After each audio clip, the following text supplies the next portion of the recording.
साथ से खेती करना है, माता की जो करवाना और सच्चे परिवार की जी जी इस वक्त टीका लेके माता करवाना है, मतलब के आराम से जय माता दी माता की शेख लेना है राम के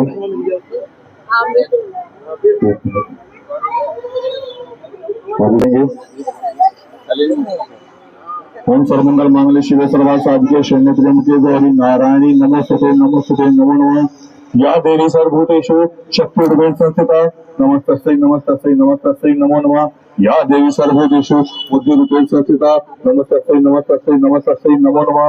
या देवी सर्वभूतेषु विद्यारूपेण संस्थिता नमस्तस्यै नमस्तस्यै नमस्तस्यै नमो नमः। या देवी सर्वभूतेषु शक्तिरूपेण संस्थिता नमस्तस्यै नमस्तस्यै नमस्तस्यै नमो नमः। या देवी सर्वभूतेषु बुद्धिरूपेण संस्थिता नमस्तस्यै नमस्तस्यै नमस्तस्यै नमो नमः। हे माई मेरी सचिया जोता वाली माता जी तो सदा ही जय। अभी जी हाथ